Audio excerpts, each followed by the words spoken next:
nessa, porque eu quero sossego.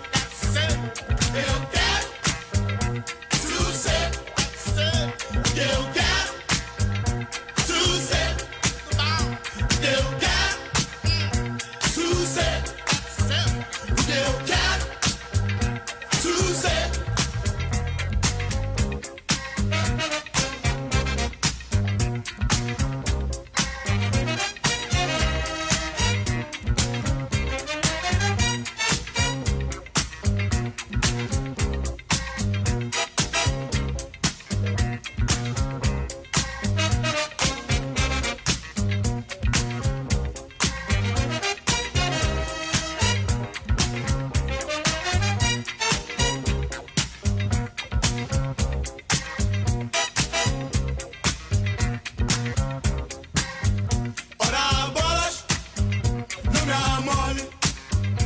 Esse papo de emprego não está vendo?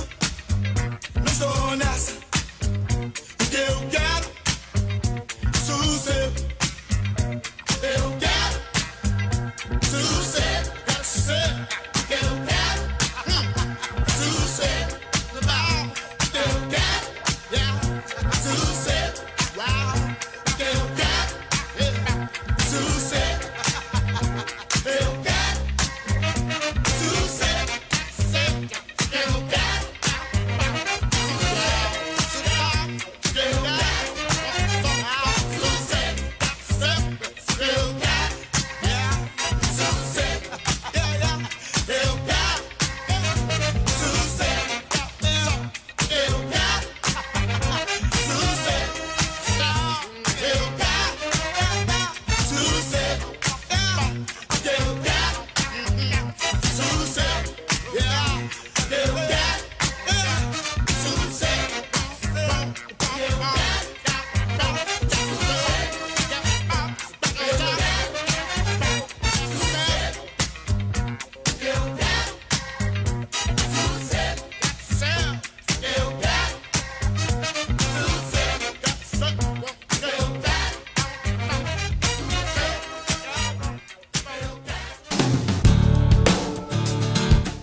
Então, Sebastião Rodrigues Maia é o nome verdadeiro dele. Nasceu no dia 28 de setembro de 1942, no coração do tradicionalíssimo bairro da Tijuca, zona norte do Rio de Janeiro, e morreu aos 55 anos em março de 1998. Aos 7 anos de idade, já compunha suas primeiras músicas. Em 56, formou o primeiro conjunto musical, que não durou muito tempo. Mas seu pai, um admirador, apostou no menino precoce, dando-o como incentivo outro instrumento, e um ano depois já tinha outro grupo. Antes de completar 17 anos, viajou para os Estados Unidos, onde gravou a música New Love de sua autoria. No caminho para o sucesso pioneiro, Tim foi o grande responsável por trazer a sonoridade da soul music para a jovem guarda. Mas a grande virada veio mesmo quando o já consagrado Roberto Carlos gravou uma canção de sua autoria, Não Vou Ficar.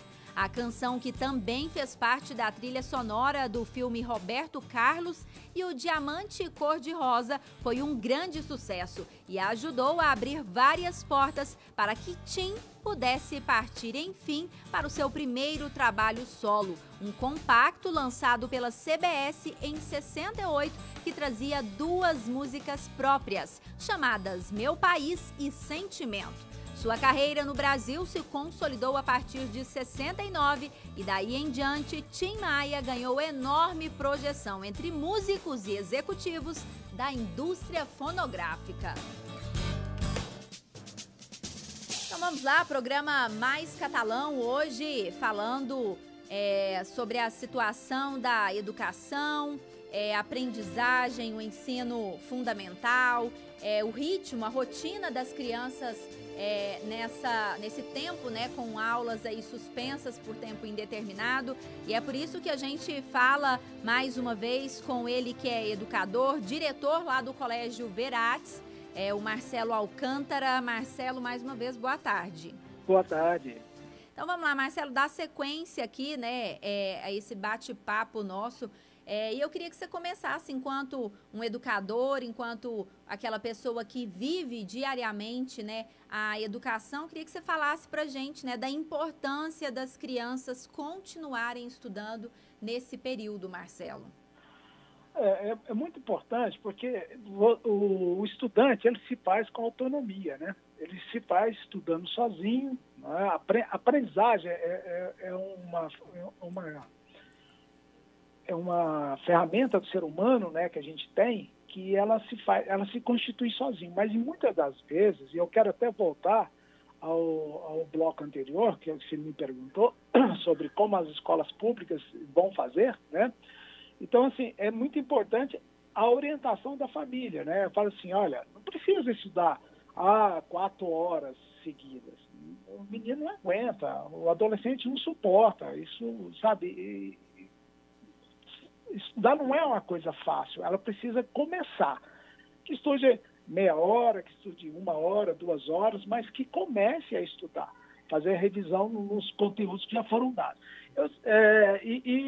E pelo que eu já sei, a Secretaria de Educação já está proporcionando, junto com os professores e coordenadoras, tá certo, o home office, né, das professoras e professores do Estado, né, que eles vão distribuir por meio de WhatsApp, Facebook, Instagram ou outro aplicativo, outra rede social. Como nós estamos fazendo a rede particular, eles vão fazer também. A escola pública vai fazer, estão criando grupos, por exemplo. Se o aluno é do 5º ano, alfa, beta, ou A ou B, como é designado, então estão criando grupos para estabelecer rotina. Os professores que não podem sair de casa, eles vão fazer através dos seus celulares, né, dentro das redes sociais ou do WhatsApp para criar.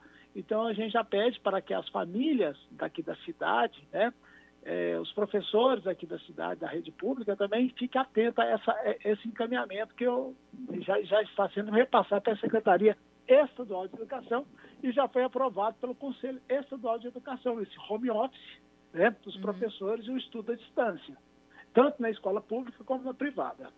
Tá certo, então. Marcelo, quais outras dicas, então, você deixaria, para além das crianças, né, os pais desses alunos que estão em casa? Os pais podem ajudar de forma lúdica, você falava ali da importância e a preocupação, principalmente com as crianças, né, em fase de alfabetização. Então, usar o tempo disponível para aprender brincando também é uma alternativa gostosa, né, Marcelo?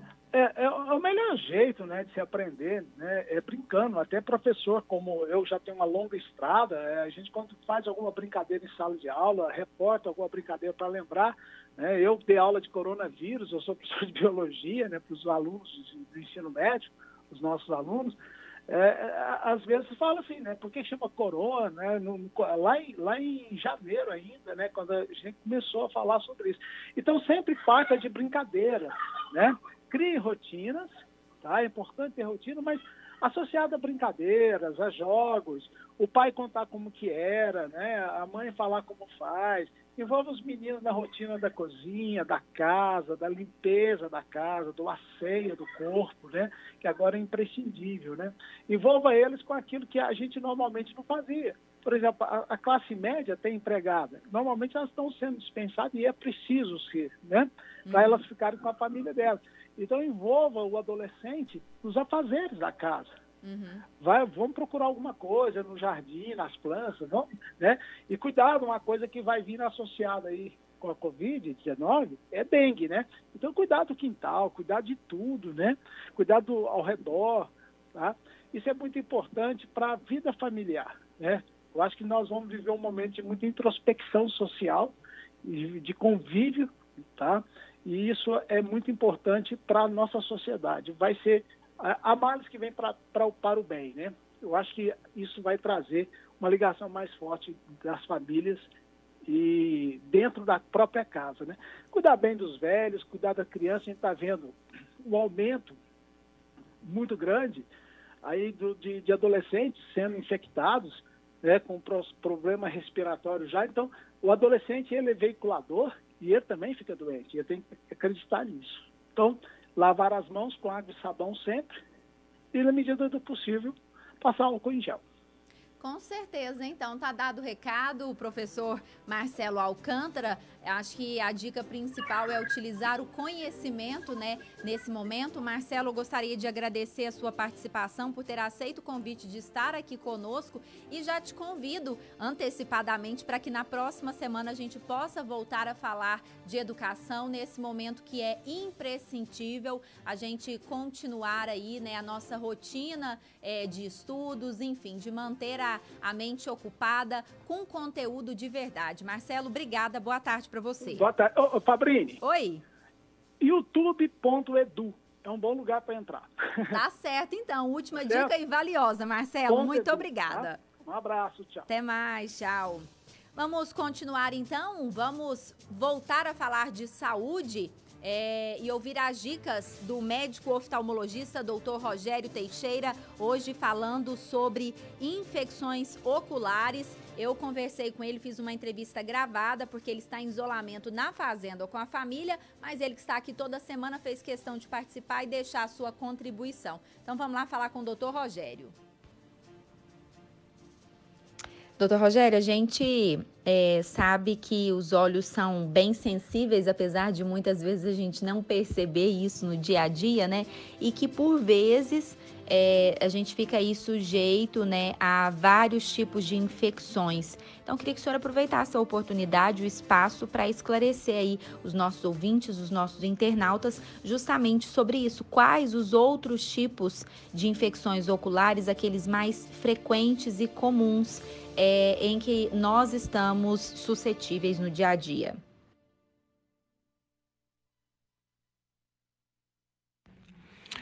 Olha, sem dúvida, o grupo mais frequente aí, a causa mais comum de infecção ocular seriam as conjuntivites, né?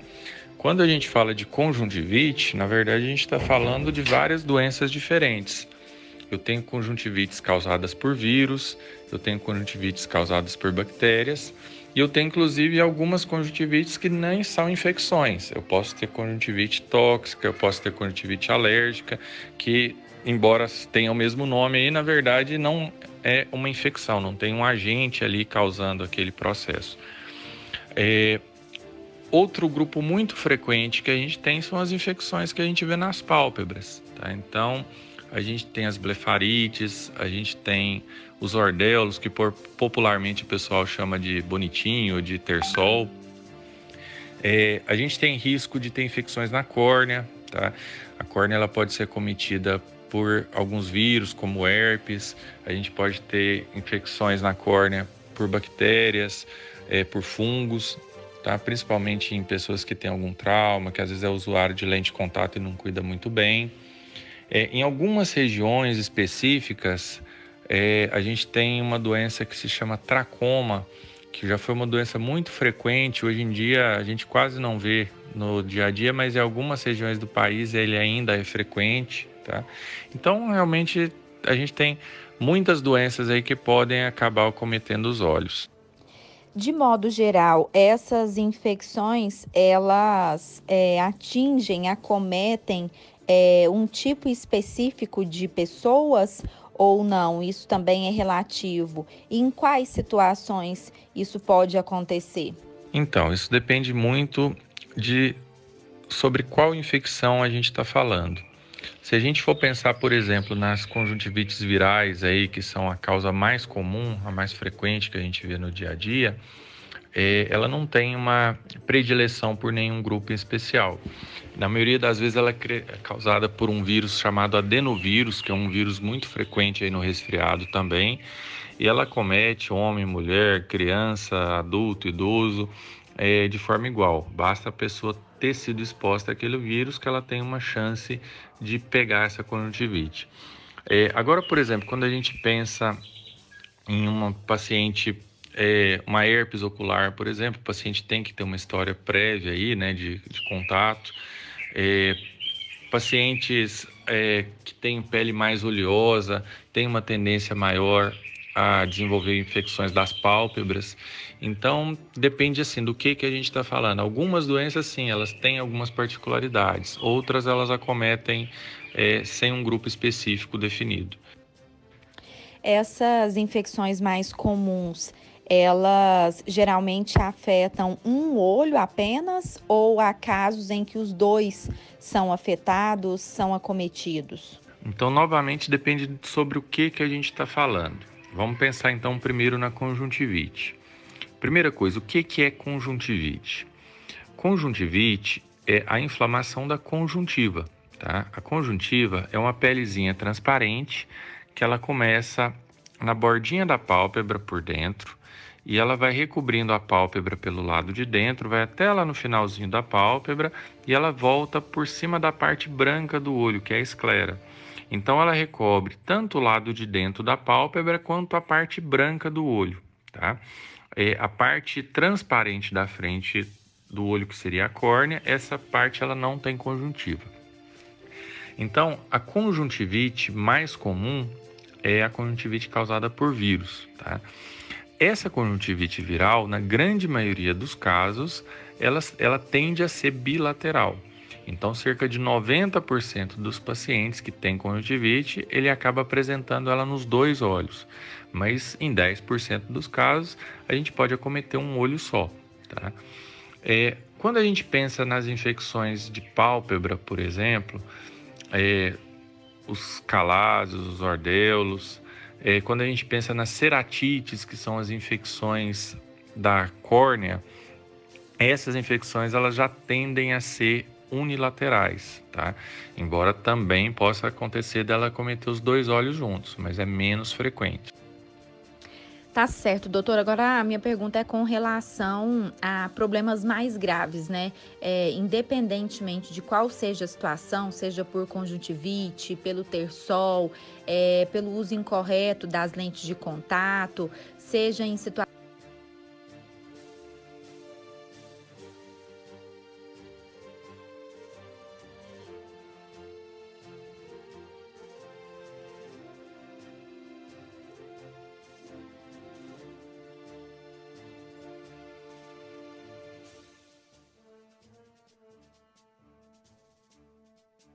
acabou de falar, com caspas nos cílios, infecção ocular relacionada à criança, seja pelo motivo dos olhos vermelhos. Se a pessoa não tem o devido cuidado, não trata corretamente, não procura um médico precocemente, isso pode resultar em problemas mais graves, mais sérios? Sem dúvida. Todo problema de saúde, se ele não é cuidado ou se ele não é adequadamente cuidado, a gente tem um risco desse problema se agravar e complicar, né? Então, mesmo a infecção mais simples, mesmo uma simples conjuntivite, ela não pode não ser tão simples, tá? Se a gente não cuida dela, essa infecção ela pode progredir, ela pode passar para áreas mais importantes dos olhos e muitas vezes deixar sequelas permanentes, tá? E muitas vezes o que a gente vê é o pessoal utilizando umas receitas caseiras que muitas vezes, ao invés de ajudar, acaba agravando a situação.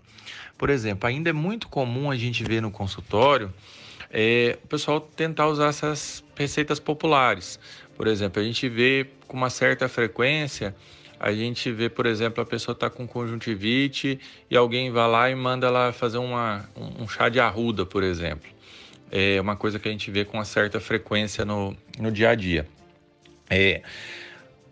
Quando eu estou ali com a conjuntiva já ferida, já inflamada pela infecção que está tendo, e eu coloco uma outra substância, por exemplo, a arruda é uma planta, né? E é muito comum dentro das plantas a gente ter fungos, tá? Então, mesmo eu tendo fervido, às vezes, aquilo, feito um chá, alguma coisa para colocar ali, às vezes eu estou lançando dentro daquela conjuntiva que já está machucada um fungo. E eu saio de uma infecção viral, que é uma coisa mais simples, e acabo fazendo uma complicação muito mais grave. Se eu pego um fungo dentro do olho, é uma coisa dificílima de tratar, tá? E muitas vezes evolui com sequela, evolui com complicação. Outra receita popular que várias vezes eu já vi acontecer no dia a dia, a pessoa, por exemplo, usar leite de peito. Quando eu estou pingando ali o leite é uma secreção humana, tá? E como qualquer secreção, como a gente disse lá atrás, que até a lágrima de repente tem um vírus lá do coronavírus, mas o leite também ele pode ter uma contaminação. Então, o leite materno, ele tem o risco de estar transmitindo um vírus, estar transmitindo alguma outra coisa para aquele paciente. Então, por exemplo, aquele leite materno, ele pode transmitir, por exemplo, uma hepatite B, um HIV, tá? São secreções que têm um potencial de transmissão de outras doenças. Então, às vezes, você vai tratar uma conjuntivite e coloca um leite de peito de uma pessoa que você às vezes não conhece, tal, e está correndo o risco, por exemplo, de pegar um HIV, que seria uma doença muito mais grave, né? Então, assim, a gente recomenda nunca ficar fazendo essas receitas populares aí, tá? Tá com alguma coisa errada, procura um serviço de saúde, deixa o pessoal te examinar direitinho, indicar o que você realmente deve usar. E outra coisa muito importante também, não sair usando qualquer colírio. Muita gente acha que todo colírio é tudo igual, que qualquer colírio que eu colocar vai servir para tudo. E não. Colírio é uma forma de apresentação do remédio, né? Mas existem centenas de colírios diferentes, com medicações diferentes dentro dele. E dependendo da medicação que eu utilizar, ao invés de eu estar ajudando, eu estou piorando, tá?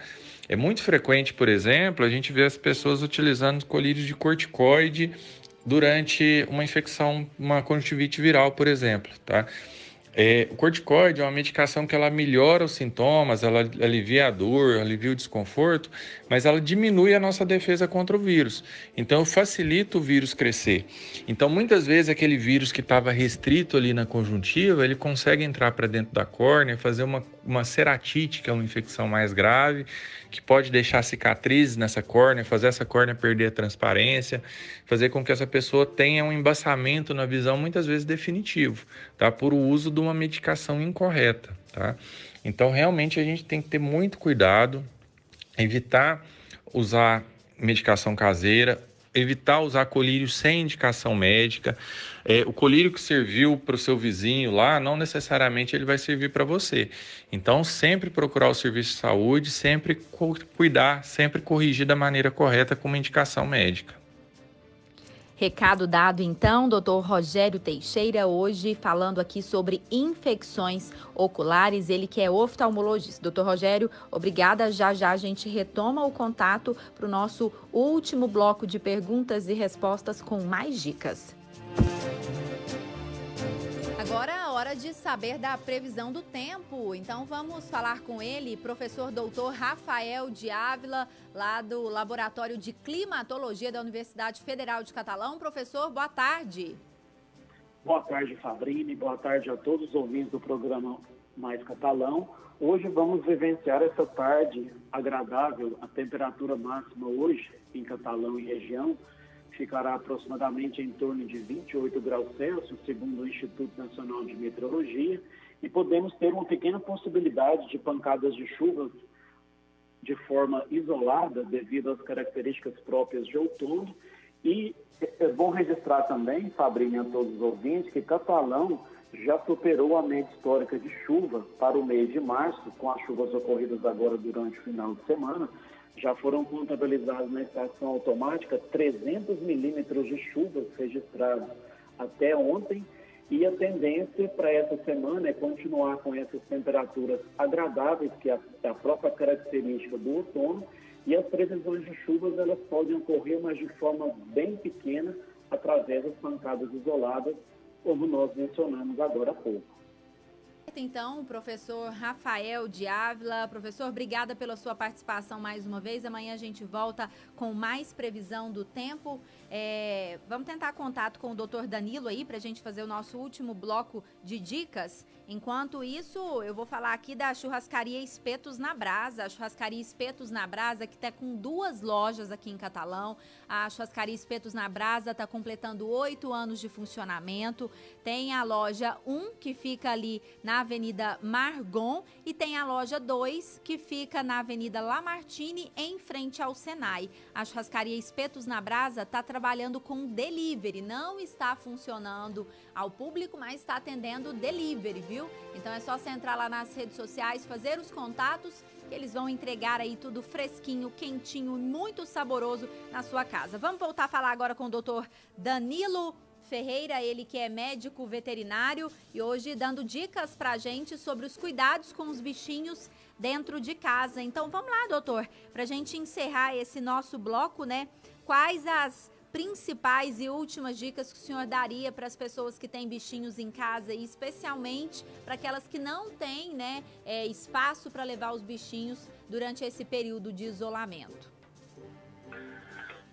Boa tarde, Fabrini. Vamos lá encerrar, né? A gente sabe que em Catalão já tem casos, né, de coronavírus e talvez esse coronavírus ele já pode estar em algumas pessoas aí que ainda não tem diagnóstico ainda, mas podem ter sintomas de doença.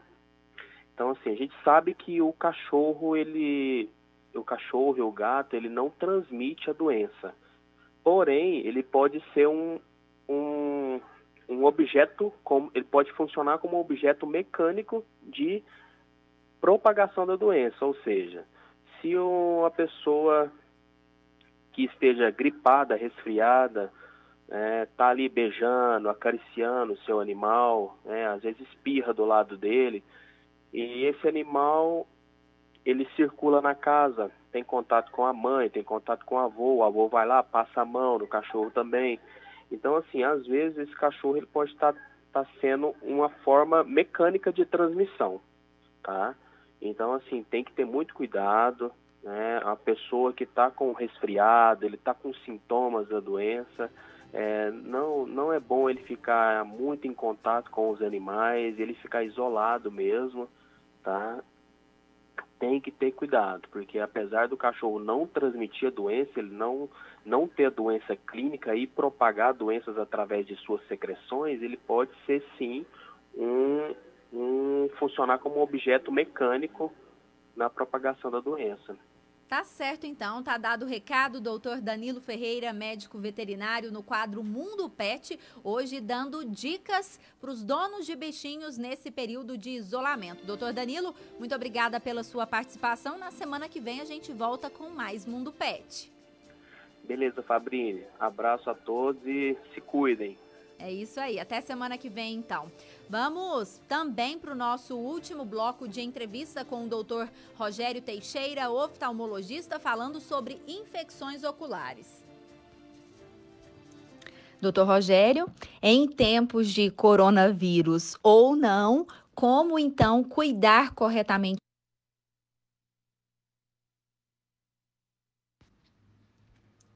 Doutor Rogério, em tempos de coronavírus ou não, como então cuidar corretamente da limpeza, da higienização dos nossos olhos? A primeira dica, sem dúvida, é fazer a higienização dos olhos, né? A gente vê que muitas vezes a pessoa acaba se esquecendo. Muitas vezes a gente lava mais ou menos na correria ali o rosto e acaba não cuidando tão bem da região dos olhos. Então, a dica principal, primeira coisa, antes da gente lavar os olhos, lavar as mãos, né? Então, sempre com as mãos limpas, a gente tentar sempre remover esse excesso, quando lavar o rosto, a gente remover o excesso de oleosidade, a gente lavar ali a base dos cílios, tá? Então, a gente fecha os olhos sem apertar muito ali para que a gente consiga acessar também a basezinha ali da borda da pálpebra, tá? O ideal é a gente ter um produto específico para remover a oleosidade. A gente tem muitos gelzinhos que são específicos para limpeza da região dos olhos. Mas naquelas pessoas que não têm condição de comprar esses produtos, que às vezes fica um pouquinho mais caro também, a gente pode usar esses shampoozinhos próprios que não irritam os olhos, esses shampoozinhos feitos para dar banho em bebê, que normalmente não arde, não causa irritação ocular, são uma ótima opção também para a gente estar usando no dia a dia para proteger essa região, para remover aquele excesso de oleosidade que está ali. E notou que tem qualquer coisa errada, procura seu oftalmologista, vê para ser bem indicado o tratamento, para fazer realmente um tratamento adequado e, mais uma vez, evitar essas receitas caseiras aí que muitas vezes elas acabam prejudicando mais do que ajudando. Tá dado o recado, então, Dr. Rogério Teixeira. Obrigada pela participação, hoje dando dicas aí valiosas, né, com relação a infecções dos olhos. Dr. Rogério, muitíssimo obrigada pela sua participação. E olha, a gente conta com o senhor novamente na semana que vem com um novo tema, com mais informação para ajudar o nosso ouvinte, o nosso internauta. Muito obrigada, boa tarde para o senhor. Boa tarde, eu que agradeço mais uma vez a oportunidade. E para quem ficou com qualquer dúvida, pode entrar em contato. A gente está disponível no www.semexsaude.com.br ou no WhatsApp 981001410. E até semana que vem. Aí, meio-dia 36 minutos, programa Mais Catalão chegando ao fim, mas antes disso, vamos ouvir a mensagem de fé do nosso querido amigo Padre Roger Araújo, lá da Rede Canção Nova. Boa tarde, meus amigos. É com imensa satisfação que eu estou sempre aqui com vocês no programa Mais Catalão, porque com certeza Deus só quer que nós tenhamos mais vida, que nós tenhamos mais vigor, que nós tenhamos mais ânimo, e nós não podemos desanimar. Nem nesses tempos difíceis que nós estamos passando, vivendo, enfrentando, não é tempo para baixar o ânimo, é tempo para recobrar as energias, é tempo para rever a vida, é tempo para rever conceitos, é tempo para se reposicionar. Não é tempo de murmurar, reclamar, falar mal e simplesmente agora se preocupar com as coisas. Não. É tempo de se ocupar com o necessário. É tempo de dar a devida atenção a coisas que nós muitas vezes não damos a atenção necessária. E a nossa saúde a gente muitas vezes deixa para se preocupar quando ela está para arruinar. Então, é importante que todos nós, contagiados ou não contagiados, contaminados ou não contaminados pelo coronavírus, nós não podemos ser contaminados pelo vírus da indiferença, da frieza e cair na prepotência de achar que não precisamos nos preocupar. Nos preocupemos uns com os outros, porque Deus se preocupa com nós. Uma boa e abençoada tarde para todos. Amém! Tá aí, Padre Roger Araújo, com aquela dose de fé, de esperança, de amor e também de humor. Obrigada, então, Padre Roger Araújo, que apresenta de segunda a sexta-feira, às 5h30 da tarde, o programa A Bíblia no Meu Dia a Dia, lá na Rede Canção Nova. Hora de falar do Carona, o melhor aplicativo de mobilidade urbana de Catalão. Pare de ficar sofrendo, vai de carona. Você baixa o aplicativo e em poucos cliques chama um carro que vai te levar onde você quiser. São veículos novos e profissionais super treinados com um precinho em conta. Então não perca tempo e evite dor de cabeça. Baixe agora mesmo o aplicativo Carona para Android e também iPhone. Carona com K, hein? Um abraço aqui e os nossos agradecimentos ao Colégio Verates, J. Ribeiro Imóveis, aplicativo Carona e churrascaria Espetos na Brasa. Meio-dia, 38 minutos, eu, Fabrício Bali, vou ficando por aqui, agradeço muitíssimo a sua companhia e me despeço pedindo que Deus nos abençoe, nos proteja, que a gente possa, claro, fazer a nossa parte, que tudo vai dar certo. Confiança, gente, atitude, aquele abraço e até amanhã.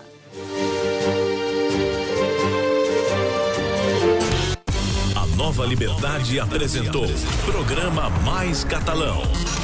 Diferente, dinâmico, útil. Programa Mais Catalão. Boa tarde. O ano começou com tudo na Nova. Para de insistir, chega de se